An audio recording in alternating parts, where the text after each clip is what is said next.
ವೇದಾಂತ ಸಿದ್ಧಾಂತಂ ಗೋಚರಂ ತಮಗೋಚರಂ ಗೋವಿಂದಂ ಪರಮಾನಂದಂ ಸದ್ಗುರುಂ ಪ್ರಣತೋಸ್ಮ್ಯಹಂ. ನಾರಾಯಣಂ ನಮಸ್ಕೃತ್ಯ ನರಂ ಚೈವ ನರೋತ್ತಮಂ ದೇವೀಂ ಸರಸ್ವತಿಂ ವ್ಯಾಸಂ ತಥೋ ಜಯಮುದೀರಯೇತ್. ಸರ್ವಮಂಗಳಮಾಂಗಲ್ಯೆ ಶಿವೆ ಸರ್ವಾರ್ಥಸಾಧಕೆ ಶರಣ್ಯೆ ತ್ರ್ಯಂಬಕೆ ದೇವಿ ನಾರಾಯಣೀ ನಮೋಸ್ತುತೆ. ಇಂದು ನವರಾತ್ರಿಯ 2ನೇ ದಿನ.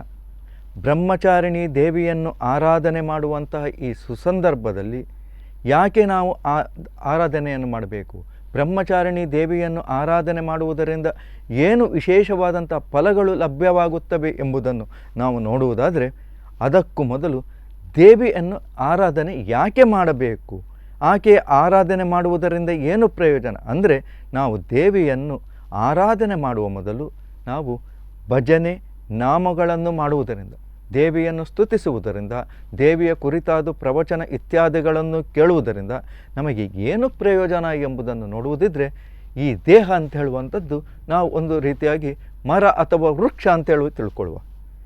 ಈ ವೃಕ್ಷದಲ್ಲಿ ಪಾಪವೆಂಬಂಥ ಹಕ್ಕಿಗಳು ಗೂಡು ಕಟ್ಟಿಕೊಂಡಿರ್ತವೆ. ಯಾಕಂದರೆ ನಾವು ದಿನನಿತ್ಯವೂ ಮಾಡುವಂತಹ ಅನೇಕ ಚಟುವಟಿಕೆಗಳಲ್ಲಿ ಅಲ್ಲಿ ಪುಣ್ಯವೂ ನಮಗೆ ಸಿಗ್ತದೆ. ಒಳ್ಳೆಯ ಕಾರ್ಯಗಳನ್ನು ಮಾಡಿದಾಗ ಪುಣ್ಯ ಸಂಪಾದನೆ ಆಗ್ತದೆ.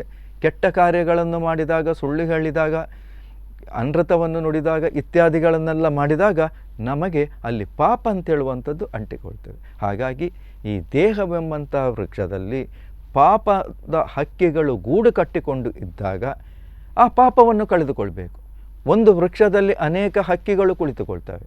ಆ ವೃಕ್ಷದಲ್ಲಿರುವ ಹಕ್ಕಿಯನ್ನು ಓಡಿಸಬೇಕಾದ್ರೆ ನಾವು ಚಪ್ಪಾಳೆಯ ಮೂಲಕ ಅಲ್ಲಿ ಹಕ್ಕಿಗಳನ್ನು ಓಡಿಸಲಿಕ್ಕೆ ಸಾಧ್ಯ ಉಂಟು. ಚಪ್ಪಾಳೆ ತಟ್ಟಿದಾಗ ಅವುಗಳು ಹಾರಿ ಹೋಗ್ತವೆ. ಹಾಗಾದರೆ ದೇವಿಯ ನಾಮಸ್ಮರಣೆ ಮಾಡುವುದರಿಂದ, ದೇವಿಯ ಭಜನೆಯನ್ನು ಮಾಡುವುದರಿಂದ, ದೇವಿಯ ಕುರಿತಾದಂತಹ ಚರಿತೆಯನ್ನು ಕೇಳುವುದರಿಂದ ಮತ್ತು ದೇವಿಯನ್ನು ಅನನ್ಯ ಭಕ್ತಿಯಾಗಿ ಆರಾಧಿಸುವುದರಿಂದ, ಈ ಚಪ್ಪಾಳೆ ಎಂಬಂತೆ ಭಜನೆ ಮಾಡುವುದರಿಂದ ಆ ಕೆಟ್ಟದಾದಂತಹ ಪಕ್ಷಿಗಳು, ಈ ಕೆಟ್ಟದಾದಂತಹ ಕರ್ಮವನ್ನು ಮಾಡಿದಂತಹ ಹಕ್ಕಿಗಳು ಇಲ್ಲಿ ದೇಹದಿಂದ ಹಾರಿ ಹೋಗಲಿಕ್ಕೆ ಇಲ್ಲಿ ಅನುಕೂಲವಾಗುತ್ತದೆ. ಹಾಗಾಗಿ ಶ್ರೀದೇವಿಯ ನಾಮಸ್ಮರಣೆಯಿಂದ ನವರಾತ್ರಿಯ ಆಚರಣೆಯನ್ನು ಮಾಡುವುದರಿಂದ ನಾವು ಮಾಡಿದ ಪಾಪಗಳೆಲ್ಲವೂ ಕೂಡ ಅಲ್ಲಿ ಹಾರಿ ಹೋಗಲಿಕ್ಕೆ ಅಲ್ಲಿ ಅವಕಾಶ ಆಗ್ತದೆ, ಅದು ಸಾಧ್ಯವಾಗುತ್ತದೆ. ಹಾಗಾಗಿ ಹಬ್ಬ ಹರಿದಿನಗಳಲ್ಲಿ ನಾವು ದೇವಿಯನ್ನು ಅಥವಾ ಆಯಾ ದೇವರಿಗೆ ಸಂಬಂಧಪಟ್ಟಂತಹ ವಿಚಾರಗಳನ್ನು ಕುರಿತು ಚಿಂತನೆ ಮಾಡಿ ಅಲ್ಲಿ ಆರಾಧನೆ ಮಾಡಬೇಕು. ಯಾಕೆ ನಾನು ಪ್ರತ್ಯೇಕವಾಗಿ ಈ ಮಾತನ್ನು ಹೇಳುತ್ತೇನೆಂದರೆ, ಒಬ್ಬ ಮನುಷ್ಯನಾದವನು ಹುಟ್ಟಿದ ಮೇಲೆ, ಆತ ಬುದ್ಧಿಯನ್ನು ತಿಳ್ಕೊಂಡ ಮೇಲೆ ಆತನು ಷೋಡಶ ಕರ್ಮ ಇತ್ಯಾದಿಗಳನ್ನು ಮಾಡಿಕೊಂಡು ಅಲ್ಲಿ ಆತ ಧರ್ಮಾರ್ಥ ಕಾಮ ಮೋಕ್ಷಗಳನ್ನು ಅಲ್ಲಿ ಅನುಭವಿಸಬೇಕು. ಹೇಗೆ? ಬ್ರಾಹ್ಮಿ ಮುಹೂರ್ತದಲ್ಲಿ ಸೂರ್ಯೋದಯಕ್ಕಿಂತ ಮೊದಲು ಎದ್ದು ಆತ ಅಲ್ಲಿ ಭಗವಂತ ಚಿಂತನೆ ಅಂದರೆ ಆಧ್ಯಾತ್ಮಿಕ ಸಾಧನೆಯನ್ನು ಅಲ್ಲಿ ಮಾಡಲಿಕ್ಕೆ ಪ್ರಶಸ್ತವಾದ ಕಾಲ. ತದನಂತರ ಮಧ್ಯಾಹ್ನದ ಹೊತ್ತು ಅಂತೇಳುವಂಥದ್ದು ಉಪಜೀವನವನ್ನು ಮಾಡುವುದಕ್ಕೆ ಅಲ್ಲಿ ಇರುವಂಥ ಪ್ರಾಶಸ್ತ ಕಾಲ. ನ್ಯಾಯ ರೀತಿಯಲ್ಲಿ ಸಂಪಾದನೆಯನ್ನು ಮಾಡಿ ತಮ್ಮ ಸಂಸಾರವನ್ನು, ಶರೀರ ಪೋಷಣೆಯನ್ನು ಮಾಡಿಕೊಳ್ಬೇಕು. ಹಾಗಾಗಿ ನ್ಯಾಯಯುತವಾಗಿ ಸಂಪಾದಿಸಿದಂಥ ಧನದಿಂದ ಕಾಮನೆಗಳನ್ನು ಆತ ಪೂರೈಸಿಕೊಳ್ಬೇಕು. ತನ್ಮೂಲಕ ಆತ ಮೋಕ್ಷವನ್ನು ಸಾಧಿಸಿಕೊಳ್ಬೇಕು ಅಂತ. ಅಂತಹ ಒಂದು ಅವಕಾಶ ಈಗ ಯಾರಲ್ಲೂ ಇಲ್ಲ. ಯಾರೂ ಕೂಡ ಬೆಳಿಗ್ಗೆ ಎದ್ದು ದೇವರ ನಾಮಸ್ಮರಣೆ ಮಾಡುವುದಾಗಲಿ, ದೇವರಿಗಾಗಲಿ ಹೆಚ್ಚಿನ ಸಮಯವನ್ನು ಮೀಸಲಿಕ್ಕೆ ಬೆರಳೆಣಿಕೆಯವರು ಮಾತ್ರ ಸಾಧ್ಯ ಹೊರತು ಎಲ್ಲರಿಂದೂ ಸಾಧ್ಯವಿಲ್ಲ. ಹಾಗಾಗಿ ಕೇವಲ ನಾವು ಹೆಚ್ಚು ಪಾಪವನ್ನು ಮಾಡಿದಾಗ ಸ್ವಲ್ಪವಾದರೂ ಪುಣ್ಯವನ್ನು ಗಳಿಸಿಕೊಳ್ಳುವುದಕ್ಕೆ ಇಂತಹ ಹಬ್ಬ ಹರಿದಿನಗಳು ನಮಗೆ ಅನುಕೂಲವಾಗ್ತದೆ. ಆ ದಿನವಾದರೂ ನಾವು ಸ್ವಲ್ಪ ಭಗವಂತನ ಕುರಿತು ಚಿಂತನೆಯನ್ನು ಮಾಡುವಂಥದ್ದು, ಶ್ರೀದೇವಿಯ ಆರಾಧನೆಯನ್ನು ಮಾಡುವುದು ಇದು ಸಾಧ್ಯ. ಅದಕ್ಕಾಗಿ ಈ 9 ದಿನಗಳ ಕಾಲ ನಮ್ಮ ಇತರ ಕೆಲಸಗಳನ್ನು ಸ್ವಲ್ಪ ಬದಿಗಿರಿಸಿ ಆ ದೇವಿಯ ಕುರಿತು ಚಿಂತನೆ ಮಾಡಿದಾಗ, ಆರಾಧನೆ ಮಾಡಿದಾಗ ನಮಗೆ ಶ್ರೇಯಸ್ಸು ಲಭುತ್ತದೆ. ನಮ್ಮ ದೇಹದಲ್ಲಿರುವಂಥ ಪಾಪವೆಂಬಂಥ ಹಕ್ಕಿಯು ಅಲ್ಲಿ ಹಾರಿ ಹೋಗಲಿಕ್ಕೆ ಅಲ್ಲಿ ಅನುಕೂಲ ಆಗ್ತದೆ. ಹಾಗಾಗಿ ಹಬ್ಬ ಹರಿದಿನಗಳಲ್ಲಾದರೂ ನಾವು ಈ ರೀತಿಯಾದಂಥ ಚಿಂತನೆಯನ್ನು ಮಾಡಬೇಕು. ನವರಾತ್ರಿಯ 2ನೆಯ ದಿನವಾದ ಇಂದು ಬ್ರಹ್ಮಚಾರಿಣಿ ದೇವಿಯನ್ನು ಆರಾಧನೆಯನ್ನು ಮಾಡುವಂಥದ್ದು. ಬ್ರಹ್ಮಚಾರಿಣಿ ದೇವಿ ಅಂದರೆ ನಿನ್ನೆ ನಾವು ಯೋಗ ನಿದ್ರಾ ದೇವಿಯನ್ನು ಆರಾಧನೆ ಮಾಡಿದ್ದರಿಂದ ಏನು ಪ್ರಯೋಜನ ಆಯಿತು ಎಂಬುದನ್ನು ನಾವು ತಿಳಿದುಕೊಂಡಿತು. ಹಾಗೆ ಇಂದು ಬ್ರಹ್ಮಚಾರಿಣಿ ದೇವಿಯನ್ನು ಪೂಜಿಸಿದ್ರಿಂದ ಇಂದ್ರಿಯಗಳನ್ನು ಬ್ರಹ್ಮಚಾರಿಣಿ ಅಂದರೆ ಅದರಲ್ಲೇ ಹೇಳಿದಾಗೆ ಅಲ್ಲೇ ಶಬ್ದ ಬರ್ತದೆ, ಇಂದ್ರಿಯಗಳನ್ನು ನಿಗ್ರಹಿಸುವವಳು ಎಂಬುದು ಅರ್ಥ. ಹಾಗೆ ಅದನ್ನು ಸಾಧಿಸುವ ಸಂಕಲ್ಪವನ್ನು ಈ ದಿನದಲ್ಲಿ ಮಾಡಬೇಕು. ಅಂದರೆ ವರ್ಷಕ್ಕೆ ಒಂದೇ ದಿನ ನವರಾತ್ರಿ ಅಂತ ಹೇಳುವ ಶುಭ ಸಂದರ್ಭ ಬರುವಂಥದ್ದು. ಹಾಗಾಗಿ ಯಾರು ಇಂದು ಬ್ರಹ್ಮಚಾರಿಣಿ ದೇವಿಯನ್ನು ಆರಾಧನೆ ಮಾಡಬೇಕಂದ್ರೆ ಮುಖ್ಯವಾಗಿ ಬಾಲಕರು, ಮುಖ್ಯವಾಗಿ ಜ್ಞಾನವನ್ನು ಅಪೇಕ್ಷೆ ಪಡುವವರು, ಜ್ಞಾನಾರ್ಥಿಗಳು, ಮಕ್ಕಳು, ಶಾಲೆಗೆ ಹೋಗುವವರು, ಇವರೆಲ್ಲರೂ ಕೂಡ ಈ ದೇವಿಯನ್ನು ಆರಾಧನೆ ಮಾಡಬೇಕು. ಎರಡನೆಯದಾಗಿ ಜೀವನದಲ್ಲಿ ಏನಾದರೂ ಒಂದು ಸಾಧನೆಯನ್ನು ಮಾಡಬೇಕು, ನಾವು ಹುಟ್ಟಿದ್ದಕ್ಕೆ ನಮ್ಮ ಹೆಜ್ಜೆಯ ಗುರುತನ್ನು ಬಿಟ್ಟು ಹೋಗಬೇಕು, ಈ ರೀತಿಯಾಗಿ ಚಿಂತನೆಯನ್ನು ಮಾಡಿದವರು ಜೀವನದಲ್ಲಿ ಯಶಸ್ಸನ್ನು ಸಾಧಿಸಲಿಕ್ಕೆ ಅಲ್ಲಿ ಬ್ರಹ್ಮಚರ್ಯವನ್ನು ಸಾಧಿಸಬೇಕು. ಯಾಕಂದರೆ ಈ ಮನಸ್ಸಿನಲ್ಲಿ ಏನಾದರೂ ಒಂದು ಗುರಿ ಇಂತಿದ್ದರೆ ಅದರಿಂದ ವಿಚಲಿತರಾಗಬಾರ್ದು. ಬೇರೆ ಯಾವುದೇ ರೀತಿಯಾದಂಥ ಇಂದ್ರಿಯ ಪ್ರಲೋಭನೆಗೆ ನಾವು ಒಳಗಾಗದೆ ಕಾರ್ಯವನ್ನು ಸಾಧಿಸಬೇಕಾಗ್ತದೆ. ಅದು ಸಿದ್ಧಿಸಬೇಕಾದ್ರೆ ಈ ದೇವಿಯ ಅನುಗ್ರಹ ಬೇಕು. ಬ್ರಹ್ಮಚಾರಿಣಿ ದೇವಿಯನ್ನು ನಾವು ಅದಕ್ಕಾಗಿ ಆರಾಧಿಸಬೇಕು. ಸಾಧಕರಿಗೆ ಇದು ಪ್ರಶಸ್ತವಾದಂಥ ಕಾಲ. ಸಾಧನೆ ಆಗಬೇಕಾದ್ರೆ ಇಂದ್ರಿಯ ನಿಗ್ರಹವನ್ನು ಮಾಡಬೇಕು. ಇಂದ್ರಿಯಗಳು ಹೇಳಿದಂತೆ ನಾವು ಕೇಳಿದರೆ ಯಾರಿಗೂ ಕೂಡ ಸಾಧನೆಯನ್ನು ಮಾಡಲಿಕ್ಕೆ ಆಗುವುದಿಲ್ಲ. ಹಾಗಾಗಿ ಇಂದ್ರಿಯ ನಿಗ್ರಹವನ್ನು ಮಾಡಬೇಕು. ಹೇಗೆ ಮಾಡಬೇಕು ಅಂದರೆ ಇಂದ್ರಿಯ ನಿಗ್ರಹಿಸಲಿಕ್ಕೆ ಮನಸ್ಸು ಬೇಕು. ಈ ಮನಸ್ಸು ಅಂತೇಳುವಂಥದ್ದು ಚಂಚಲ ಅಂತೇಳುವಂಥದ್ದು ಎಲ್ಲರಿಗೂ ಇದೆ. ಹಾಗಾಗಿ ಮನಸ್ಸನ್ನು ನಾವು ಹತೋಟಿಯಲ್ಲಿ ಇಟ್ಟುಕೊಳ್ಳಲಿಕ್ಕೆ ಅಲ್ಲಿ ವಿಶೇಷವಾದಂತಹ ಆ ಜ್ಞಾನ ಬೇಕು, ಆ ದೇವಿಯ ಅನುಗ್ರಹ ಅಂತ ಹೇಳುವಂಥದ್ದು ಬೇಕು. ಹಾಗಾದರೆ ಒಬ್ಬನ ಮನಸ್ಸಿನಲ್ಲಿ ಸಾವಿರಾರು ವಿಚಾರಗಳು ಬರ್ತವೆ. ಆದರೆ ಸಾಮಾನ್ಯವಾಗಿ ನಾವು ಕಂಡುಕೊಂಡಂತೆ 2 ವಿಚಾರಗಳು ಒಬ್ಬ ಮನುಷ್ಯನ ಮನಸ್ಸಿನಲ್ಲಿ ಪ್ರಬಲವಾಗಿ ಅಲ್ಲಿ ಮೂಡಿ ಬರುವಂಥದ್ದು. ಏನಂದರೆ ಒಂದನೆಯದಾಗಿ ಪ್ರೇಮೇಚ ಅಂತ ಹೇಳ್ತಾರೆ, ಎರಡನೆಯದಾಗಿ ಶ್ರೇಯೇಚ ಅಂತ ಹೇಳುವಂಥದ್ದು. ಒಂದು ಪ್ರೇಮೇಚ, ಎರಡನೆಯದಾಗಿ ಶ್ರೇಯೇಚ. ಹಾಗಾದರೆ ಪ್ರೇಮೇಚ ಅಂದರೆ ಮನುಷ್ಯನನ್ನು ಸುಖಕ್ಕಾಗಿ ಅಲ್ಲಿ ಒಳಪಡೆಯುವಂಥದ್ದು, ಮನುಷ್ಯ ಸುಖಕ್ಕಾಗಿ ಹಾತೊರೆಯುವಂಥದ್ದು. ಪ್ರತಿಯೊಬ್ಬನು ವಿದ್ಯೆಯನ್ನು ಪಡೆಯುವಂಥದ್ದು. ನಾನು ಯಾವ ವಿದ್ಯೆಯನ್ನು ಪಡೆದರೆ ನಾನು ಹೆಚ್ಚು ಸಂಪಾದನೆಯನ್ನು ಮಾಡ್ಬೋದು, ಹೆಚ್ಚು ಸಂಪಾದನೆಯನ್ನು ಮಾಡಿದರೆ ಯಾವ ರೀತಿಯ ಉನ್ನತ ಉದ್ಯೋಗವನ್ನು ಮಾಡ್ಬೋದು, ವ್ಯಾಪಾರ ವ್ಯವಹಾರಗಳನ್ನು ಮಾಡ್ಬೋದು, ಇದರಿಂದ ಹೆಚ್ಚು ಸಂಪಾದನೆಯನ್ನು ಮಾಡ್ಬೋದು, ಅಧಿಕಾರವನ್ನು ಪಡೆಬೋದು. ಈ ರೀತಿಯಾದಂಥ ಚಿಂತನೆಯನ್ನು ಮಾಡಿ ಆ ಲಭ್ಯವಾದಂಥ ಧನದಿಂದ ದೈಹಿಕವಾದಂಥ ಸುಖವನ್ನು, ಲೌಕಿಕವಾದಂಥ ಸುಖವನ್ನು ಅನುಭವಿಸುವುದು ಇಲ್ಲಿ ಪ್ರೇಮೇಚ ಅಂತೇಳುವಂಥ ಚಿಂತನೆಗೆ ಒಳಪಡುವಂಥದ್ದು. ಅದು ಹೇಗೆ ಅಂದರೆ ಪಂಚೇಂದ್ರಿಯಗಳಿಂದ ಇಂದು ಮನುಷ್ಯ ಸುಖವನ್ನು ಅನುಭವಿಸುವಂಥದ್ದು. ಹೇಗೆ ಒಳ್ಳೆಯ ನೋಟವನ್ನು ಕಂಡಾಗ ಅದನ್ನು ನೋಡ್ತಾ ಇರಬೇಕು, ಒಳ್ಳೆಯದನ್ನು ಕೇಳಿದಾಗ ಕೇಳುತ್ತಲೇ ಇರಬೇಕು, ಒಳ್ಳೆಯ ಸ್ಪರ್ಶ ಸುಖವನ್ನು ಅನುಭವಿಸಬೇಕು. ಹಾಗೆಯೇ ನಾಲಿಗೆ ಅಂತೇಳುವಂಥದ್ದು ರುಚಿ, ಅದು ಕೂಡ ಅಷ್ಟೇ. ತಿನ್ನುವುದು ಒಳ್ಳೆ ರುಚಿಯಾಗಿದ್ದರೆ ಅದು ಇನ್ನೂ ಬೇಕು ಇನ್ನೂ ಬೇಕು ಅಂತೇಳಿ ಆಸೆ ಪಡುವಂಥದ್ದು. ಅದು ದೇಹಕ್ಕೆ ಆಗ್ತದೋ ಇಲ್ವೋ ಅಂತೇಳುವಂಥದ್ದು ಮತ್ತಿನ ಆಲೋಚನೆ. ಆದರೆ ನಾಲಿಗೆಗೂ ದೇಹಕ್ಕೂ ಯಾವುದೇ ರೀತಿಯ ಸಂಬಂಧ ಇಲ್ಲ. ನಾಲಿಗೆ ರುಚಿಯನ್ನು ಅಪೇಕ್ಷೆ ಪಡ್ತದೆ, ಆದರೆ ಕೆಟ್ಟದ್ದನ್ನು ತಿಂದರೆ ದೇಹಕ್ಕೆ ಆಗುವುದಿಲ್ಲ. ಅಂದರೆ ಆ ಇಂದ್ರಿಯ ಅಂತ ಹೇಳುವಂಥದ್ದು ಈ ರೀತಿ. ಅದಕ್ಕೆ ನಾವು ರಾಗ ಅಂತ ಹೇಳುವಂಥದ್ದು, ಅಂದರೆ ಯಾವುದು ಒಳ್ಳೆಯದುಂಟೋ ಅದನ್ನೇ ನಾವು ಅಪೇಕ್ಷೆ ಪಡುವುದಕ್ಕೆ, ಅದರ ಕುರಿತೇ ಚಿಂತನೆ ಮಾಡುವುದಕ್ಕೆ ನಾವು ರಾಗ ಅಂತ ಹೇಳುವಂಥದ್ದು. ಅದು ರಾಗದ ಜೊತೆ ದ್ವೇಷ ಅಂತ ಹೇಳುವಂಥದ್ದು ಬರ್ತದೆ. ಅದು ಹೇಗೆ ಬರ್ತದೆ? ನಾವು ಎಣಿಸಿದ್ದು, ನಾವು ಬಯಸಿದ್ದು ಸಿಕ್ಕದೆ ಇದ್ದಾಗ ಅಲ್ಲಿ ದ್ವೇಷ ಅಂತೇಳುವಂಥದ್ದು. ರಾಗದ್ವೇಷಗಳನ್ನು ಗೆಲ್ಲಬೇಕು ಅಂತ. ಹಾಗೆ ಇಲ್ಲಿ ನಾವು ಶ್ರೇಯಸ್ಸಾಗಬೇಕಾದ್ರೆ ಆ ಮನಸ್ಸಿನಲ್ಲಿ ಈ ರೀತಿಯಾದಂಥ ಆಲೋಚನೆಗಳು ಬಂದಾಗ ನಾವು ಹೆಚ್ಚಾಗಿ 100ಕ್ಕೆ 90 ಮಂದಿ ಈ ಲೌಕಿಕ ಸುಖಕ್ಕಾಗಿ ಆಶಯವನ್ನು ಪಡುವಂಥದ್ದು.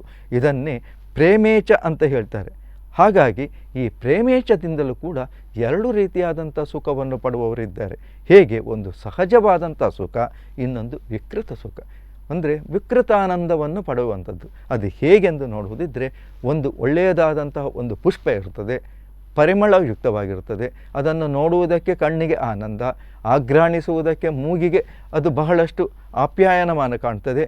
ಅಂತಹ ಹೂವನ್ನು ನಾವು ನೋಡುವುದರಿಂದ, ಅದರ ಪರಿಮಳವನ್ನು ಸ್ವೀಕರಿಸುವುದರಿಂದ ಸಂತೋಷವನ್ನು ಪಡಬಹುದು, ಆನಂದವನ್ನು ಪಡಬಹುದು.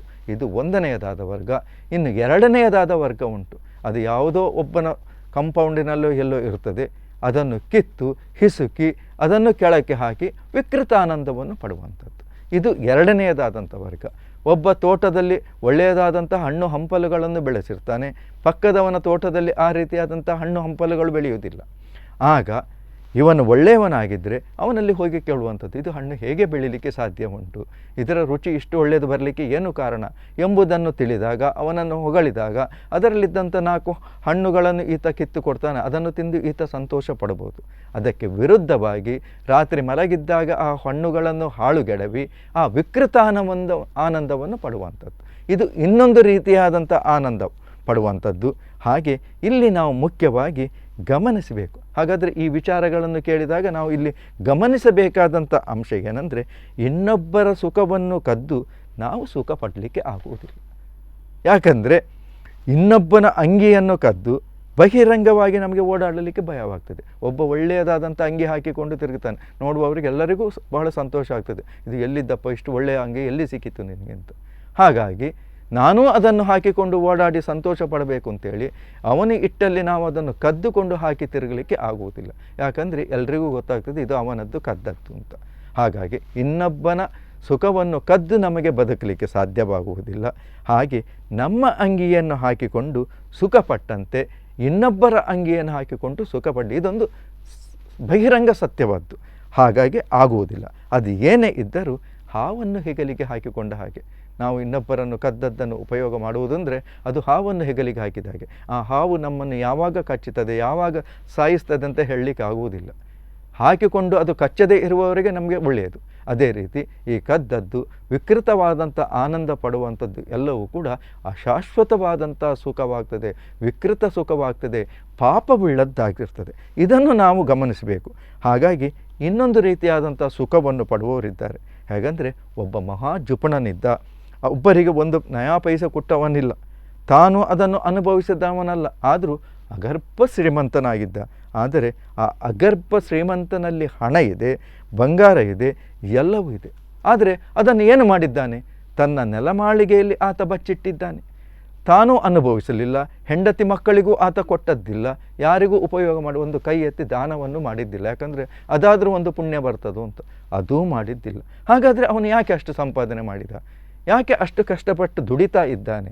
ಅಂದರೆ ಎಲ್ಲರೂ ರಾತ್ರಿ ಮಲಗಿದ ಮೇಲೆ ತಾನು ನೆಲಮಾಳಿಗೆಗೆ ಹೋಗಿ ದೀಪ ಹಚ್ಚಿ ಅಲ್ಲಿ ಅದನ್ನು ಪೆಟ್ಟಿಗೆಯನ್ನು ತೆರೆದು ಅದನ್ನು ನೋಡುವಂಥದ್ದು, ಕೈಯಲ್ಲಿ ಮುಟ್ಟಿ ಆನಂದವನ್ನು ಪಡುವಂಥದ್ದು.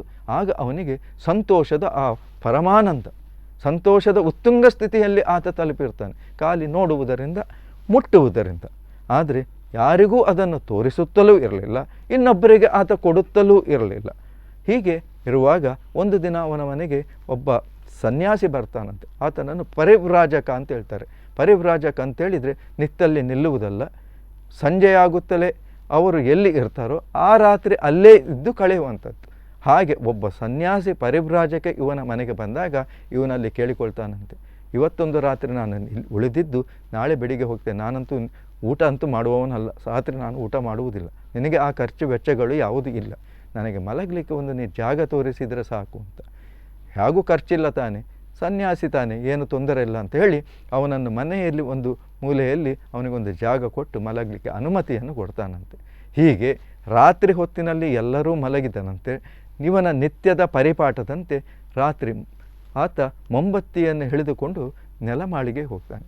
ಈ ಪರಿವ್ರಾಜಕನಾದಂಥ ಸನ್ಯಾಸಿಗೆ ರಾತ್ರಿ ನಿದ್ದೆ ಬಂದಿರಲಿಲ್ಲ. ಅಚ್ಚರಿ ಆಗ್ತದೆ, ಇವನು ಈ ರಾತ್ರಿಗೆ ಮಧ್ಯರಾತ್ರಿಗೆ ಎದ್ದು ಎಲ್ಲಿ ಹೋಗ್ತಾನೆ ಅಂತ. ಮೆಲ್ಲನೆ ಇವನನ್ನು ಹಿಂಬಾಲಿಸಿಕೊಂಡು ಹೋದಾಗ ಈತ ಎಂದಿನಂತೆ ಆ ಚಿನ್ನಾಭರಣಗಳನ್ನು, ನಗ ನಾಣ್ಯಗಳನ್ನು ಇಟ್ಟಂತಹ ಪೆಟ್ಟಿಗೆಯನ್ನು ತೆರೆದು ಮೊಂಬತ್ತಿಯ ಬೆಳಕಿನಲ್ಲಿ ಅದನ್ನು ನೋಡುವಂಥದ್ದು, ಆನಂದ ಪಡುವಂಥದ್ದು, ಆ ಮುಖದಲ್ಲಿ ಆ ಸಂತೋಷ ಅಂತೇಳುವಂಥದ್ದು ವರ್ಣಿಸಲಿಕ್ಕೇ ಸಾಧ್ಯ ಇಲ್ಲ. ಅಂತಹ ಒಂದು ಉತ್ಕೃಷ್ಟವಾದಂಥ ಆನಂದದಲ್ಲಿ ಆತ ತೇಲ್ತಾ ಇದ್ದಾನೆ. ಸನ್ಯಾಸಿಗೆ ಅಚ್ಚರಿ ಆಗ್ತದೆ. ಅವನು ಪ್ರಶ್ನೆ ಮಾಡ್ತಾನೆ, ಯಾಕೆ ನೀನು ಇಷ್ಟೊಂದು ಸಂಪತ್ತಿದ್ದರೂ ಇದನ್ನು ಯಾರಿಗೂ ತೋರಿಸುತ್ತಿಲ್ಲ, ಯಾರಿಗೂ ಕೊಡುತ್ತಿಲ್ಲ? ಹಾಗಾಗಿ ಇದರ ರಹಸ್ಯಗೇನು, ಯಾಕೆ ನೀನು ಹೀಗೆ ಮಾಡುತ್ತಿದ್ದಿ ಅಂತ.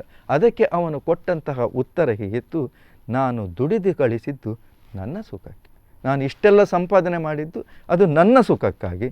ಆದರೆ ಅದನ್ನು ನಾನು ಬಳಸಿ ಸಂತೋಷ ಪಡದೆ ಮುಟ್ಟಿ ನೋಡಿ ಸಂತೋಷ ಪಡುತ್ತಿದ್ದೇನೆ. ಅದನ್ನು ನೀನು ಕೇಳಿದಾಗೆ ನಾನು ಬಳಸ್ತಾ ಇಲ್ಲ, ಅದನ್ನು ನಾನು ಮುಟ್ಟಿ ನೋಡಿ ಸಂತೋಷ ಪಡುತ್ತಿರುವೆ.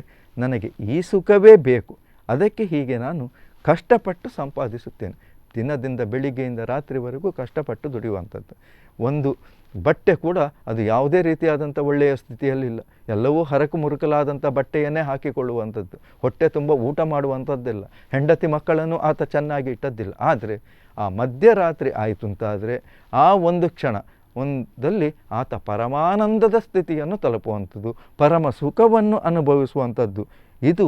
ಇದು ರೀತಿ ಒಂದು ಮನುಷ್ಯನ ಒಂದು ರೀತಿಯ ಸುಖ. ಇಂಥದ್ದೆಲ್ಲ ಲಕ್ಷಕ್ಕೆ ಒಬ್ಬಿಬ್ಬರು ಇರಬಹುದು, ಇಂತಹ ವ್ಯಕ್ತಿಗಳೂ ಇದ್ದಾರೆ. ಹಾಗಾಗಿ ಹೀಗೆ ಜನರು ನಾನಾ ರೀತಿಯ ಸುಖಗಳನ್ನು ಬಯಸುತ್ತಾರೆ ಮತ್ತು ಆ ಸುಖವನ್ನು ಬಯಸುತ್ತಾರೆ. ಆದರೆ ಈ ಸುಖ ಅಂತೇಳುವಂಥದ್ದು ಕೂಡ ಯಾವುದೂ ಕೂಡ ಶಾಶ್ವತವಲ್ಲ. ಸುಖ ಬರುತ್ತದೆ, ಸುಖವು ಹೋಗುತ್ತದೆ. ಹಸಿವಾಗುತ್ತದೆ, ಅದು ಅಸುಖ. ಹಾಗಾದರೆ ಸುಖ ಯಾವುದಂತ ನಾವು ನೋಡೋದಾದರೆ ಅಥವಾ ಅಸುಖ ಯಾವುದಂತ ನೋಡಿದ್ರೆ, ಒಬ್ಬ ಮನುಷ್ಯನಿಗೆ ಬಹಳ ಜೋರು ಹಸಿವಾಗ್ತದೆ, ನನಗೆ ಹಸಿವು ತಡಕಲಿಕ್ಕಾಗುವುದಿಲ್ಲ, ಮೂರ್ಛೆ ಬಂದಾಗ ಆಗ್ತದೆ ಅಂತ, ಅದು ಅಸುಖ ಅಂತ ಹೇಳುವಂಥದ್ದು. ಆದರೆ ಊಟ ಮಾಡುತ್ತೇವೆ, ಅದು ಸುಖ. ತಣ್ಣಗಾಯಿತು ಹೊಟ್ಟೆ ಅಂತ ಹೇಳುವಂಥದ್ದು ಬಗಬಗನೆ ಉರಿತಾಯಿತು, ಈಗ ಊಟ ಮಾಡಿ ಹೊಟ್ಟೆ ತಣ್ಣಗಾಯಿತು ಅಂತ ಜೋರು ಬಾಯಾರಿಕೆ ಆಗ್ತದೆ, ದೊಂಡೆ ಒಣಗಲಿಕ್ಕೆ ಪ್ರಾರಂಭ ಆಗ್ತದೆ. ಆಗ ಎಲ್ಲಿಯಾದರೂ ಒಂದು ತೊಟ್ಟು ನೀರು ಸಿಕ್ಕಿತಂತಾದರೆ ಅದು ನೀರಲ್ಲ, ಇದು ಅಮೃತದೋಪಾದಿಯಲ್ಲಿ ಇದೆ ಅಂತ ನಾವು ತಿಳ್ಕೊಳ್ತೇವೆ. ಆ ರೀತಿಯಾಗಿ ನಾವು ತಿಂದು ಅಮೃತ ಕುಡಿದ ಹಾಗಾಯಿತು ಅಂತ ಚಿಂತೆ ಮಾಡ್ತೇವೆ. ಹಾಗೆ ಬಾಯಾರಿಕೆ ಆಗುವಂಥದ್ದು ಅಸುಖ, ನೀರು ಕುಡಿಯುವಂತಂತ ಹೇಳುವಂಥದ್ದು ಅದು ಸುಖ. ಹೀಗೆ ಮನುಷ್ಯ ಜೀವನದಲ್ಲಿ ನಾನಾ ರೀತಿಯ ಸುಖ ದುಃಖಗಳನ್ನು ನಿರಂತರವಾಗಿ ಆತ ಅನುಭವಿಸುತ್ತಿರುತ್ತಾನೆ, ನಿರಂತರವಾಗಿ ಅದನ್ನು ಅನುಭವಿಸುತ್ತಿರುತ್ತಾನೆ. ಹೀಗಿರುವಂಥ ಪ್ರಯತ್ನದಲ್ಲಿ ಇನ್ನೊಂದು ಸುಖ ಉಂಟು ಅಂತ ನಾನು ಹೇಳಿದೆ. ಹಾಗಾದರೆ ಅದು ಯಾವ ಸುಖ ಅಂದರೆ ಶ್ರೇಯೇಚ್ಛ, ಆಗದ್ದು ಪ್ರೇಮೇಚ್ಛ. ತಮ್ಮ ದೇಹಕ್ಕಾಗಿ, ದೈಹಿಕ ಸುಖಕ್ಕಾಗಿ, ಹೆಂಡತಿ ಮಕ್ಕಳಿಗಾಗಿ, ತನ್ನ ಸ್ವಂತ ಸುಖಕ್ಕಾಗಿ ಪಡುವಂಥದ್ದು ಅದು ಪ್ರೇಮೇಚ್ಛ. ಇದು ಶ್ರೇಯೇಚ್ಛ. ಇದು ಬಹಳ ಮುಖ್ಯವಾದ. ಅಂದರೆ ಈ ಶ್ರೇಯೇಚ್ಛ ಅಂತ ಹೇಳುವಂಥ ಸುಖವನ್ನು ಸಾಧಾರಣದವರಿಂದ ಪಡೀಲಿಕ್ಕೆ ಸಾಧ್ಯ ಇಲ್ಲ. ಮಹರ್ಷಿಗಳಿಂದ, ಯೋಗ ನಿರತರಾದವರಿಂದ ಹಾಗೂ ವಿಶೇಷವಾದಂಥ ಸಾಧನೆ ಮಾಡಿದವರಿಗೆ, ಅಂದರೆ ಈ ಶ್ರೇಯೇಚ್ಛ ಅಂತೇಳುವಂಥ ಸುಖ ಆ ಭಗವಂತನ ಸಾನ್ನಿಧ್ಯವನ್ನು ಸೇರಲಿಕ್ಕೆ ಮಾಡುವಂಥ ಸುಖ. ಆ ಸುಖವನ್ನು ಮಾಡಬೇಕಾದ್ರೆ ಅಲ್ಲಿ ಬಹಳಷ್ಟು ಪ್ರಯತ್ನಗಳು ಬೇಕು, ಸಾಧನೆಗಳು ಬೇಕು, ಹಾಗೂ ಲೌಕಿಕವಾದಂಥ ಎಲ್ಲ ಸುಖವನ್ನು ಆತ ತ್ಯಾಗ ಮಾಡಬೇಕು. ಆ ಸುಖ ಸಿಕ್ಕಬೇಕಾದ್ರೆ ಈ ಲೌಕಿಕವಾದ ಸುಖವನ್ನು ಆತ ತ್ಯಾಗ ಮಾಡಬೇಕು. ನಾವು ನಚಿಕೇತನ ಹೆಸರನ್ನು ಕೇಳಿದ್ದೇವೆ. ನಚಿಕೇತ ಬಾಲಕನಾದರೂ ಕೂಡ ಆತ ಯಮನಲ್ಲಿ ಹೋದಾಗ ಯಮನಲ್ಲಿ ಅಪೇಕ್ಷೆ ಪಟ್ಟದ್ದು ಆತ. ಯಮ ಕೇಳ್ತಾನೆ, ನಿನಗೆ ಏನು ಬೇಕು, ಯಾವ ರಾಜ್ಯ ಸುಖ ಬೇಕು, ಎಷ್ಟು ಬಂಗಾರ ಬೇಕು, ನೀನು ಏನು ಕೇಳುತ್ತೀಯ ಅವೆಲ್ಲವನ್ನೂ ನಾನು ಕರುಣಿಸುತ್ತೇನೆ ಅಂತ. ಆದರೆ ಅಲ್ಲಿ ನಚಿಕೇತ ಕೇಳಿದ್ದು ಇಲ್ಲಿ ಲೌಕಿಕವಾದಂಥ ಸುಖಕ್ಕೆ ಬೇಕಾದಂಥ ವಿಚಾರಗಳಲ್ಲ, ಅವನಲ್ಲಿ ಅಪೇಕ್ಷೆ ಪಟ್ಟದ್ದು ಶ್ರೇಯಸ್ಸ. ಯಾವ ಸುಖದಿಂದ ನಮಗೆ ಶ್ರೇಯಸ್ಸು ಸಿಗುತ್ತದೋ, ಭಗವಂತನ ಸಾನ್ನಿಧ್ಯವೂ ಸಿಗುತ್ತದೋ, ಬಂದಂಥ ಜ್ಯೋತಿ ಮತ್ತೆ ಪುನಃ ಅಲ್ಲಿಗೆ ಹೋಗಿ ಲೀನವಾಗುತ್ತದೋ ಅಂತಹ ಸುಖವನ್ನು ಇದ್ದರೆ ಹೇಳು ಎಂಬುದಾಗಿ ಆತ ಕೇಳಿದ. ಹಾಗಾಗಿ ಅಂತಹ ಸುಖವನ್ನು ಮನುಷ್ಯನಾಗಿ ಹುಟ್ಟಿದವನು, ಯಾಕಂದರೆ ಜನ್ಮಗಳು 84 ಲಕ್ಷ, ಅವುಗಳಲ್ಲಿ ಜೀವಿಯು ನಾನಾ ರೂಪಿನಿಂದ ಹುಟ್ಟಿ ಬರುತ್ತಾ ಜ್ಞಾನದ ಕೊನೆಯ ಹಂತದಲ್ಲಿ ಮಾನವನ ಬಸುರಿನಲ್ಲಿ ಹುಟ್ಟಿ ಬರುತ್ತಾನೆ ಅಂತ. ಹಾಗಾದರೆ ಆ 84 ಲಕ್ಷ ಜೀವರಾಶಿಗಳನ್ನು ದಾಟಿ ಬರಬೇಕಾದ್ರೆ ನೋಡಿ, ನಾವು ಪ್ರಾಣಿ ಪಕ್ಷಿ ಇತ್ಯಾದಿಗಳನ್ನು ನಾವು ಮನಸ್ಸಿನಲ್ಲಿ ಕಲ್ಪನೆ ಮಾಡಬೇಕು. ಅವುಗಳು ಯಾವ ರೀತಿಯಾಗಿ ಕಷ್ಟವನ್ನು ಅನುಭವಿಸುತ್ತಾವೆಂಬುದನ್ನು ತಿಳ್ಕೊಳ್ಬೇಕು. ಸಗಣಿಯಲ್ಲಿ, ಕೊಳಚೆ ಪ್ರದೇಶದಲ್ಲಿ ಯಾವ ರೀತಿಯಾದಂಥ ಕಷ್ಟ ಜೀವನವೆಲ್ಲವನ್ನೂ ನಾವು ಅನುಭವಿಸಿ ಈಗ ಜ್ಞಾನದ ಕೊನೆಯ ಹಂತದಲ್ಲಿ ಮಾನವನಾಗಿ ನಾವು ಹುಟ್ಟಿದ್ದೇವೆ. ಹಾಗಾಗಿ ಮಾನವನಾಗಿ ಹುಟ್ಟಿದ ಮೇಲೆ ಕೇವಲ ಲೌಕಿಕವಾದಂಥ ಸುಖವನ್ನು ನಾವು ಅನುಭವಿಸಿಕೊಂಡು ಅದಕ್ಕಾಗಿ ಹಾತೊರೆಯುವುದು ಅದು ನಿಜಕ್ಕೂ ಅದು ಮೂರ್ಖತನದ ಪರಮಾವಧಿ ಅಂತ ಹೇಳಿದರೂ ತಪ್ಪಾಗಲಿಕ್ಕಿಲ್ಲ. ಹಾಗಾಗಿ ಈ ಕೊಟ್ಟಂಥ ಕೊನೆಯ ಜನ್ಮವನ್ನು ಮುಂದೆ ಮೋಕ್ಷಕ್ಕಾಗಿ, ಈ ಶ್ರೇಯಸ್ಸಕ್ಕಾಗಿ ನಾವು ಉಪಯೋಗ ಮಾಡಬೇಕು. ಹಾಗಾದರೆ ಅದು ಹೇಗೆ ಸಾಧ್ಯ ಅಂದರೆ, ಅದಕ್ಕೆ ಇಂದು ನಾವು ಪೂಜಿಸಲ್ಪಡುವಂಥ ಬ್ರಹ್ಮಚಾರಿಣಿ ದೇವಿಯಿಂದ ಸಾಧ್ಯ. ಆ ಬ್ರಹ್ಮಚಾರಿಣಿಯ ಅನುಗ್ರಹದಿಂದ ಸಾಧ್ಯ ಆಗ್ತದೆ. ಸುಮ್ಮನೆ ಯಾವ ಸಾಧನೆಯೂ ಆಗುವುದಿಲ್ಲ. ಆಕೆಯನ್ನು ಅನನ್ಯವಾದ ಭಕ್ತಿಯಿಂದ ನಾವು ಆರಾಧಿಸಬೇಕು. ಹಾಗಾಗಿ ಆ ಶ್ರೇಯಸ್ಸ ಅಂತೇಳುವಂಥದ್ದು ಮನುಷ್ಯನಿಗೆ ಬಹಳ ಮುಖ್ಯವಾದಂಥ ವಿಚಾರ ಆಗಿರುತ್ತದೆ. ಹಾಗಾಗಿ ನಚಿಕೇತನು ಕೂಡ ಯಮನಲ್ಲಿ ಅದನ್ನೇ ಬಯಸಿದ್ದು. ಪ್ರೇಮೇಚ್ಛ ವಸ್ತುಗಳಿಂದ ಬರುತ್ತದೆ. ಯಾವುದೇ ಒಂದು ಸುಖ ನಮಗೆ, ಲೌಕಿಕವಾದಂಥ ಸುಖ ನಮಗೆ ವಸ್ತುಗಳಿಂದ ಲಭ್ಯ ಆಗ್ತದೆ. ಒಳ್ಳೆಯ ಊಟ ಮಾಡಬೇಕಾದ್ರೆ ವಸ್ತುಗಳಿಂದ ಬರ್ತದೆ. ಹಾಗೆ ದೈಹಿಕ ಸುಖವಾಗಲಿ, ಒಳ್ಳೆಯ ಸಂಗೀತ ಆಗಲಿ, ನೋಡುವುದಕ್ಕೆ ಇವೆಲ್ಲವೂ ಕೂಡ ವಸ್ತುಗಳಿಂದ ಬರುವಂಥದ್ದು. ಆದರೆ ಈ ಶ್ರೇಯಸ್ಸ ಸುಖ ಅಂತೇಳುವಂಥದ್ದು ವಸ್ತುಗಳಿಂದ ಬರುವಂಥದ್ದಲ್ಲ, ಅದು ನಾವು ಮಾಡುವ ಸಾಧನೆಯಿಂದ ಬರುವಂಥದ್ದು ಅಂತೇಳುವಂಥದ್ದು ನಾವು ಮುಖ್ಯವಾಗಿ ತಿಳಿದುಕೊಳ್ಬೇಕು. ಹಾಗೆ ಇದನ್ನು ನಮ್ಮ ಮನಸ್ಸಿನಲ್ಲಿ ಬೆಳೆಸ್ಬೋದು. ಅಂದರೆ ನಾನು ಈಗ ಹೇಳಲಿಕ್ಕೆ ಹೋಗ್ತೇನೆಂದರೆ, ಈ ಎರಡು ವಿಚಾರಗಳು ಮನುಷ್ಯನ ಮನಸ್ಸಿನಲ್ಲಿ ಹುಡ್ತವೆ, ಬರ್ತವೆ. ಆದರೆ ಇದನ್ನು ಆಯ್ಕೆ ಮಾಡಿಕೊಳ್ಳುವಂಥದ್ದು ನಮಗೆ ಬಿಟ್ಟದ್ದು. ನಾವು ಶ್ರೇಯಸ್ಸವನ್ನು ಆಯ್ಕೆ ಮಾಡಿಕೊಳ್ಬೇಕಾ, ಪ್ರೇಮೇಚ್ಛವನ್ನು ಆಯ್ಕೆ ಮಾಡಿಕೊಳ್ಬೇಕಾ? ಪ್ರೇಮೇಚ್ಛವನ್ನು ಆಯ್ಕೆ ಮಾಡಿಕೊಂಡ್ರೆ ಆತ ಮತ್ತೆ ಮತ್ತೆ ಹುಟ್ಟಿ ಬರಬೇಕಾಗ್ತದೆ. ಶ್ರೇಯಸ್ಸವನ್ನು ಆಯ್ಕೆ ಮಾಡಿಕೊಂಡರೆ ಮತ್ತೆ ಹುಟ್ಟಿ ಬಂದರೂ ಕೂಡ ಮನುಷ್ಯನಾಗೇ ಹುಟ್ಟಿ ಬರ್ತಾನೆ. ಈಗಕ್ಕಿಂತಲೂ ಹೆಚ್ಚಿನದಾದಂಥ ಸಾಧನೆಯನ್ನು ಮಾಡುವಂಥ ಕ್ಷೇತ್ರದಲ್ಲೇ ಆತ ಹುಟ್ಟಿ ಬರಲಿಕ್ಕೆ ಅನುಕೂಲ ಆಗ್ತದೆ. ಅಂತಹ ಒಂದು ಅವಕಾಶವನ್ನು ಅಲ್ಲಿ ನಮಗೆ ಭಗವಂತ ಕರುಣಿಸುತ್ತಾನೆ. ಆ ನಿಟ್ಟಿನಲ್ಲಿ ನಾವು ಆಲೋಚನೆ ಮಾಡಿಸಬೇಕು. ಅಂದರೆ ಶ್ರೇಯಸ್ಸದಿಂದ ಇಲ್ಲಿ ಬದುಕು ಅಂತೇಳುವಂಥದ್ದು ಪೂರ್ಣಗೊಳಿಸಲಿಕ್ಕೆ ಸಾಧ್ಯವಾಗ್ತದೆ. ಹಾಗಾಗಿ ಪೂರ್ಣಮಿದಂ ಪೂರ್ಣ ಮುದಚ್ಯತೆ ಎನ್ನುವುದು ಇಲ್ಲಿ ಆ ಭಗವಂತನು ಹೇಳಿದಂತಹ ಮಾತಾಗಿರ್ತದೆ. ಹಾಗಿರುವಾಗ ನಾವು ಬೇಕಾದರೆ ಶ್ರೀದೇವರ ಈ ಸಾಧನೆಯನ್ನು ಮಾಡಬೇಕಾದ್ರೆ ಆ ಬ್ರಹ್ಮಚಾರಿಣಿ ದೇವಿಯನ್ನು ನಾವು ಯಾಕೆ ಪೂಜಿಸಬೇಕು, ಅವಳನ್ನು ಪೂಜಿಸುವುದರಿಂದ ನಮಗೆ ಹೇಗೆ ಪ್ರಯೋಜನ ಬರ್ತದೆ ಎಂಬುದನ್ನು ನಾವು ನೋಡಬೇಕಾದ್ರೆ, ಬ್ರಹ್ಮಚಾರಿಣಿ ತಪಸ್ಸನ್ನು ಆಚರಿಸುವವಳು ಎಂದು ಅರ್ಥ. ಬ್ರಹ್ಮಚಾರಿಣಿ ಅಂದರೆ ಅವಳು ತಪಸ್ಸನ್ನು ಆಚರಿಸುವವಳು ಅಂದರೆ ಅರ್ಥ. ಹಾಗಾದರೆ ಹೇಳಿದರೆ ಆಯಿತಾ? ಇಲ್ಲ. ಯಾವ ಸಂದರ್ಭದಲ್ಲಿ ಅವಳು ತಪಸ್ಸನ್ನು ಆಚರಿಸಲು ಅಂದರೆ, ವೇದ ತಪಸ್ಸು ಬ್ರಹ್ಮ ಶಬ್ದದ ಒಂದು ಒಳ ಅರ್ಥವಾಗಿದ್ದರಿಂದ, ತಪಸ್ಸು ಶಾರೀರಿಕವಾಗಿ ಇರುವುದರಿಂದ, ತಪಸ್ಸು ಮಾಡುವಂಥದ್ದು ಶಾರೀರಿಕವಾದಂಥ ದಂಡನೆಯಿಂದ, ಅದಕ್ಕೆ ಯಾವುದೇ ರೀತಿಯಾದಂಥ ಪರಿಕರಗಳು ಬೇಡ. ಯಾವುದೇ ಸಾಧನೆ ಮಾಡಬೇಕಾದ್ರೆ, ಬೇರೆ ಸಾಧನೆ ಮಾಡಬೇಕಾದ್ರೆ ಪರಿಕರಗಳು ಬೇಕು. ಆದರೆ ತಪಸ್ಸನ್ನು ಆಚರಿಸಲಿಕ್ಕೆ ಅಲ್ಲಿ ಯಾವುದೇ ರೀತಿಯಾದಂಥ ಪರಿಕರಗಳು ಬೇಡ. ದೃಢವಾದ ಮನಸ್ಸು, ದೃಢವಾದಂಥ ಸಂಕಲ್ಪ ಮತ್ತು ಶಾರೀರಿಕವಾದಂಥ ಸಾಧನೆಯಿಂದ ನಾವು ಶ್ರೇಷ್ಠತೆ. ಹಾಗಾಗಿ ಇಲ್ಲಿ ಬ್ರಹ್ಮಚಾರಿಣಿ ಅಂತ ಹೇಳುವವಳು ಇಲ್ಲಿ ಯಾವ ರೀತಿಯಾಗಿ ಅಂದರೆ, ಭಗವಂತನಾದಂಥ ಪರಶಿವನನ್ನು ಪತಿಯನ್ನಾಗಿ ಪಡಿಬೇಕು ಅಂತ ಹೇಳಿ ಸಹಸ್ರ ವರ್ಷಗಳ ಕಾಲ ಆಕೆ ತಪಸ್ಸನ್ನು ಮಾಡ್ತಾಳೆ. ತರಗಲೆಗಳನ್ನು ತಿಂದು ಅಲ್ಲಿ ಆಕೆ ತಪಸ್ಸನ್ನು ಮಾಡುವಂಥದ್ದು. ಹೀಗೆ ಇದರಿಂದ ಬ್ರಹ್ಮದೇವನು ಮೆಚ್ಚಿ ಈಕೆಗೆ ಅನುಗ್ರಹವನ್ನು ಮಾಡುವಂಥದ್ದು. ನೀನು ಮಾಡಿದಂಥ ತಪಸ್ಸು ಅಂತೇಳುವಂಥದ್ದು ಸಿದ್ಧಿಸಲ್ಪಟ್ಟು ನಿನಗೆ ಆ ಪರಶಿವನು ನಿನಗೆ ಪತಿಯಾಗಿ ದೊರಕಲಿ ಅಂತ ಅಲ್ಲಿ ಬ್ರಹ್ಮದೇವ ಅಲ್ಲಿ ಅನುಗ್ರಹವನ್ನು ಮಾಡುವಂಥದ್ದು. ಹೀಗೆ ಆಕೆ ಬರೀ ಎಲೆಗಳನ್ನು ತಿಂದು ಜೀವಿಸಿದ್ದರಿಂದ ಆಕೆಯನ್ನು ಅಪರ್ಣ ಅಂತ ಹೇಳಿ ಕರೆದರು. ಇಂದು ಬ್ರಹ್ಮಚಾರಿಣಿ ದೇವಿಯನ್ನು ಯಾವ ರೀತಿಯಾಗಿ ನಾವು ಪೂಜಿಸಬೇಕಂದ್ರೆ, ಶ್ವೇತವರ್ಣದ ಸೀರೆ ಕುಪ್ಪಸವನ್ನು ತೊಡಿಸಿ ಬಿಳಿ ಬಣ್ಣದ ಹೂ ಅಕ್ಷತೆಗಳಿಂದ ಗೆಜ್ಜೆ ವಸ್ತ್ರಗಳಿಂದ ಈ ದೇವಿಯನ್ನು ಅಷ್ಟೋತ್ತರ ಶತನಾಮಾವಳಿಗಳಿಂದ ಆಕೆಯನ್ನು ಪೂಜಿಸಬೇಕು. ನೈವೇದ್ಯ ರೂಪದಲ್ಲಿ ಅನ್ನ, ಗಸಗಸೆ ಪಾಯಸ ನೈವೇದ್ಯ ರೂಪದಲ್ಲಿ ಅನ್ನವನ್ನು ಮಾಡಬೇಕು. ಇನ್ನು ವಿಶೇಷವಾದಂಥ ಭಕ್ಷ್ಯವನ್ನು ಮಾಡಬೇಕು ಅಂತಿದ್ದರೆ ಗಸಗಸೆಯ ಪಾಯಸ ಅಂತೇಳುವಂಥದ್ದು ಇಂದು ದೇವಿಗೆ ಅದು ಅತ್ಯಂತ ಪ್ರಿಯವಾದ್ದರಿಂದ ಅದನ್ನು ಅರ್ಪಿಸಬೇಕು. ಹಾಗೆ ಮಹೇಶ್ವರಿಯ ಅಲಂಕಾರವನ್ನು ಮಾಡಬೇಕು. ಈ ರೀತಿಯಾಗಿ ಈ ದೇವಿಯನ್ನು ಇಂದು ಪೂಜಿಸಬೇಕಾಗ್ತದೆ. ಹಾಗಾದರೆ ಈ ದೇವಿಯನ್ನು ಪೂಜಿಸುವ ಫಲವೇನೆಂದರೆ, ಈ ದೇವಿಯನ್ನು ಪೂಜಿಸುವುದರಿಂದ ಜ್ಞಾನ ವೈರಾಗ್ಯ ಸಿದ್ಧಂ, ಮನಸ್ಸಿಗೆ ಜ್ಞಾನವೂ ಸಿಗ್ತದೆ, ವೈರಾಗ್ಯ ಬರ್ತದೆ. ಮನುಷ್ಯನಿಗೆ ವೈರಾಗ್ಯ ಅಂತೇಳುವಂಥದ್ದು ಬೇಕು. ಆ ವೈರಾಗ್ಯ ಅಂತೇಳುವಂಥದ್ದು ಜ್ಞಾನದ ಮೂಲಕ ಬೇಕು. ಕೇವಲ ವೈರಾಗ್ಯ ಅಲ್ಲ. ಕೆಲವರು ನಮಗೆ ಬೇಕಾದ್ದು ಸಿಕ್ಕಲಿಲ್ಲ ಅಂತೇಳಿ ಆತ್ಮಹತ್ಯೆ ಮಾಡಿಕೊಳ್ಳುವವರಿದ್ದಾರೆ. ಅದನ್ನು ವೈರಾಗ್ಯ ಅಂತ ಹೇಳಲಿಕ್ಕೆ ಆಗುವುದಿಲ್ಲ. ಜ್ಞಾನದಿಂದ ಬಂದಂಥ ವೈರಾಗ್ಯವನ್ನು ಸಿದ್ಧಿಸಬೇಕಾದ್ರೆ ಈ ದೇವಿಯ ಅನುಗ್ರಹ ಬೇಕು. ಸದಾಚಾರ, ಸಂಯಮ, ತಪಸ್ಸು ವೃದ್ಧಿಯಾಗುವುದು, ಇದು ಮನುಷ್ಯನಿಗೆ ಶ್ರೇಷ್ಠವಾಗುವಂಥದ್ದು. ಹಾಗೆ ಬ್ರಹ್ಮಜ್ಞಾನವು ಪ್ರಾಪ್ತಿಯಾಗುತ್ತದೆ. ಮನಸ್ಸಿಗೆ ಶಾಂತಿ, ನೆಮ್ಮದಿ, ಉತ್ತಮವಾದಂಥ ಆರೋಗ್ಯವು ಲಭಿಸುವುದು. ಆರೋಗ್ಯ ಅಂತ ಹೇಳುವುದಕ್ಕೆ ಈ ದೇವಿಯನ್ನು ಕೂಡ ನಾವು ಪೂಜಿಸುವುದರಿಂದ ನಮಗೆ ಆರೋಗ್ಯವು ಲಭಿಸುವುದು.